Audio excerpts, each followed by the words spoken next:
Hello there, my name is Kralo, and I'm bringing you this emergency Bitcoin update. And the reason why it's so urgent is because I've been receiving so many messages on Twitter and in Telegram from people saying that Thomas, the Bitcoin is currently breaking out, I'm going all in, etc, etc. And right here, this is the breakout that everybody is talking about. So I've turned on the charts and I've looked at this breakout in the 4-hour. This is the daily chart. Let's go into 1-hour chart and we'll see this breakout right here.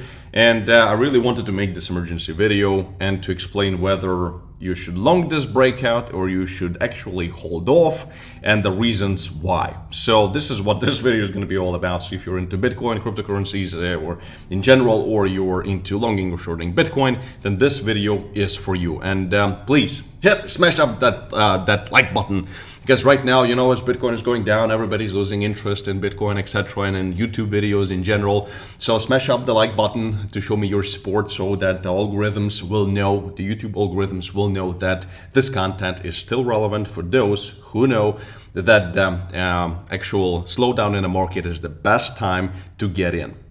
So, okay, and if you're new to the channel, please hit that subscribe button and also hit that notification bell so that you're always notified when I make a new upload. And don't forget that in the description of this video, there is a link to my only real Telegram channel. It's free, and join it right now because it's a lot, I can post in Telegram a lot faster than I can on YouTube, because it takes a lot of effort to make the YouTube videos. And okay, so without any further ado, let's just jump right into it.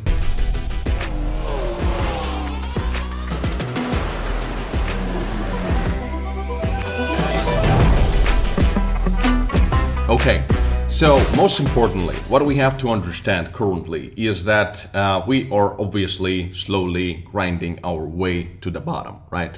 But there is going to be a lot of interesting provocations along the way, and those provocations oftentimes liquidate a lot of traders, just like we've seen, for example, in this area right here. I'm pretty sure a lot of inexperienced traders got into this trade right here, which I personally didn't, because it was just the reasonable expectations from this trade would not be even close to being reasonable in terms of my own personal risk and money management.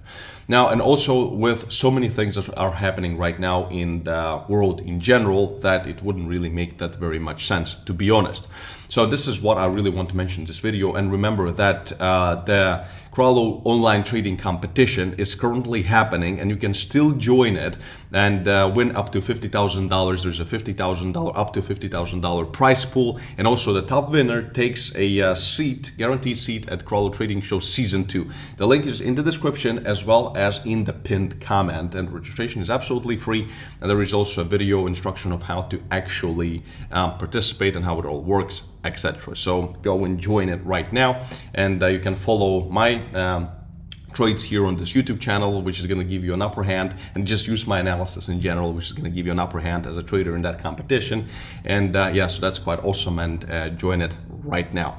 And what I really want to mention, and the overall concept of my current outlook on Bitcoin, because if we're going to go to, for example, the daily chart, and my charts look a bit dirty, but nonetheless, it's all the most important stuff that is happening right now.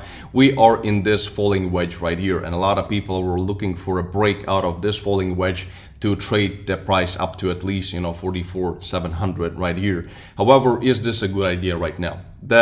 In my honest opinion, that it's a very risky moment, both technically as well as fundamentally, and I'm going to explain why. But if you want to be trading actively and longing, shorting Bitcoin and taking these amazing breakouts, which oftentimes make you a lot of money, then you can safely do it on Bybit. I personally have over $300,000 with Bybit, and down in the description of this video, you'll find my exclusive link, or in the pinned comment, you'll find an exclusive link to Bybit, which you can use to register. There is also a video instruction of how to register on Bybit. It takes like 20 seconds, and how to claim a $4,100 bonus on top of your initial deposit. So it's insane. I mean, Bybit is literally giving away real money to their new traders. So this is something you can use for your own advantage. And also with my link, you'll get 0% maker fees for 30 days, which is gonna make you save a lot of money, which is epic. So use my link, register, and get ready for these awesome trades. So currently, the reason why I would say there is, again, two main reasons. One is technical and the other one is fundamental. So let's start with the fundamentals, top to bottom approach. And the fundamentals will start with this right here, because there is going to be, and this is what I told you guys in Growth before in my previous YouTube video. And by the way, if you haven't seen Crowley Trading Show Season 1, Episode 5, which is the craziest episode so far, then I'll link it somewhere up here and you go enjoy that incredible, that absolutely incredible episode. And so right now, on the 4th of May, the Fed is going to have a huge meeting where a lot of the things are going to be decided. And basically, yeah, so this is what it's, today is the 2nd, so after tomorrow. And that's huge volatility will come on the 4th of May. And the thing is that, of course, on this meeting, there's a bunch of stuff that they're going to be deciding, etc. But of course, the main point is going to be the interest rate increase, and currently the market has priced in 50 basis points, right? But of course, some speculate and say that it could be, the Fed could change their mind about the speed at which they are actually fighting inflation, so they could go for 75 basis points, and that would, affect the markets in a negative way, especially high-risk assets like Nasdaq, etc., and crypto, of course, as well. So there is a lot of anticipation, to be honest, right now, for what the Fed is going to say after tomorrow. So could be this reason for this falling wedge here, so slight slowdown and side move-ish movement kind of a thing. So for that reason, really wait until the 4th of May. In my personal, honest, humble opinion, that we want to see what's going to happen, because remember that the closing remarks of Fed are always very important as well. What kind of a narrative they're going to actually put out, what are they going to say, what is going to be their future plan. Maybe they're going to disclose something that the market is going to perceive as terrible and is going to sell off like crazy. So for that reason, let's take a look at NDX. And Nasdaq. And there's just one important level right here, which I wanted to mention. Let's go to the daily chart, and that is this right here. So it's about 13,000, which has been an incredibly important level since like January 2021, so more than a year. Now this has been our support since then, and currently we are seeing, let's take a look at the volume. We are seeing quite a, oh, it just doesn't show. Okay. Never mind. And in this instance, we're seeing that we're currently breaking it. And I mean, it doesn't come as a surprise, right, with everything that's happening right now and with the Fed's fight of the inflation. But what this tells us is that obviously we'll see much lower prices potentially in Nasdaq.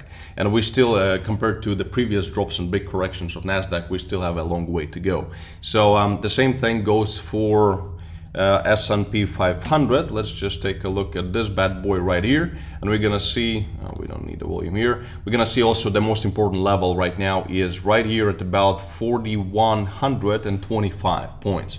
So, and this has been also a very important level since basically April 2021, and this has been our incredible support recently. Actually, this is where the price actually bounced off of, from 4,100 to all the way to 4,600, but of course it didn't hold anywhere close to that number. So we're coming back, and this is a very big weakness of of S&P 500 currently. However, actually, this is also worth mentioning that we could see some kind of short-term bounce off of this level, which actually could give some positiveness to Bitcoin as well in a very short-term perspective.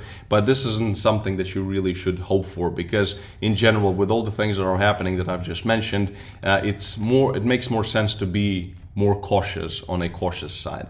So for that reason, so this is, let's go back to Bitcoin USD, and let's take a look at exactly what I meant by the technical reasons as well. So if we go to the 4-hour chart right here, then here are my technical reasons why I would not take this breakout. So fundamentals we've just discussed. So it's more, bearish than bullish currently, with all the, correlation with Nasdaq, and, especially until May 4th, until we understand what's going to happen on May 4th.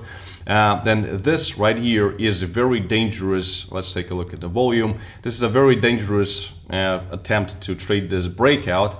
Reason number one being that there is really no volume. Look, the volume is actually going down, and this is not good. So this is more, actually, guys and girls, if you want to be putting in a short trade over in Bybit, it makes more sense to put in a short trade from here with a target of this support of this wedge right here at about $37,000. So play it down like $1,000 or $1,500 of the Bitcoin price itself would make more sense than to actually put in a long trade from here. Again, not financial advice. Anything can happen at any given moment. Anything can change at an instant. This is the world of trading. But as we are seeing it right now, it makes actually more sense to put in a short trade than a long trade. So that's number one. We don't have any volume, and we always want to see some volume. Number two is that we are too close in terms of the proximity to a very important level, which has served as support and then served as resistance, which is 39,200, which is this green one right here. Let's go to the daily chart once again for me to show you exactly where it comes from. It comes from this area right here, and it has many confirmations. So it has been a very important key market level for us previously, and currently it has turned into a resistance level. So for that reason, for us to actually bet on enter at 39,000 or whatever, at even 38,700 right here with a proximity to this level, maybe a super small scalp trade, that's fine, which you can do, but I wouldn't be counting on the prices of currently a retest of 42,300. I would just be not hoping for it. It's just not very smart, because besides this level being on the way, then we have also this level, which is this support, which has been very important support for us along the way, but now it has turned into resistance. So the next target would be about 40,800 and then 42,300. So too many very complicated levels on the way. But again, these are not that very relevant to the case where I'm saying that technically it's not a very smart trade. More, I'm talking more about 39,300 right here. And now, most importantly, out of all the things that I think make this trade not very smart is going to be the actual placement of this level, because obviously before this has happened, this supposed breakout has happened, we had this confirmation. So this is basically CCL, the candle that has created a level. And basically, by the way, if you want to learn how to trade properly, go to tomscorallo.com and use code 20OFF to get yourself a nice discount on my certified and accredited trading learning programs, 5 months long trading learning programs. So now in this instance, of course, this placement is fine, and then we could treat this as a fake out, right? And very actually a nice potential for a short trade right here, which I've actually mentioned before. So call me Mr. Spot On down in the comments. Very nice. And right now, I would actually consider readjusting this level approximately like this. So, and it actually makes sense. Look how many confirmations then we're going to have in that instance. We're not going to have a touch from this top wave right here, but so be it. It was just rejected from the yellow line right here. So we are just broadening this key market level, and for me, honestly, to consider any kind of a long trade, and this would have been actually a perfect short trade right here. So as I'm saying, it makes more sense to put in a short trade right now in Bitcoin and play it down a little bit. But to be honest, I think that Bitcoin is gonna move in the next 2 days. Again, on the 4th of May, it definitely is going to finally find a direction, because it cannot really keep bouncing up and down in this falling wedge for eternity. And I think it's about time for it to, until this area right here, so it's basically until May 4th right there, to finally find the direction. And in this case, when I would actually consider putting a long trade, as if we're gonna actually break out of this wedge that we just readjusted and break back above 39,300 and stabilize above it, or perhaps even come back and retest it. This would have been the best long trade with, again, short-term opportunity anyway, because we have, as I mentioned before just now, we also have this super important level, the yellow one, which was the resistance from the daily chart, and play it up to $41,000. Remember, and 41K also has been very important horizontal key market level previously, and then with potential target of 42. But as a general grand scheme of things, then I can tell you right away that we are not really, as I mentioned before, with everything that's going on with on-chain data and with everything that is going on in the world and quantitative tightening and this whole bearish momentum in general, I don't really see Bitcoin going down to $20,000. Of course, because there is, it's mathematically impossible in my personal opinion right now with everything that we're saying. However, at the same time, I'm not really seeing Bitcoin going to the all-time high in the next 2 weeks either, unfortunately. So we certainly, even if we're gonna find a nice breakout out of this wedge, as I've just mentioned, with a nice retest of potentially 39,300 right here, because of whatever is going to happen on the 4th of May. I would still not try to play it out, because again, I was trying to always take bigger trades, but as of right now, if I'm going to find an interesting long trade, I'm not going to play it far past $46,000 or this area right here. This would be, in my opinion, make more sense just in terms of the current market philosophy. So yes, please let me know down in the comments if you enjoyed this video, if you found it useful, and please like the video. But if you don't like the video, that's fine. Still, I hope that you've enjoyed this awesome content, and peace and love. Tom Scrollo, and I'll see you in the next video. Ciao, ciao.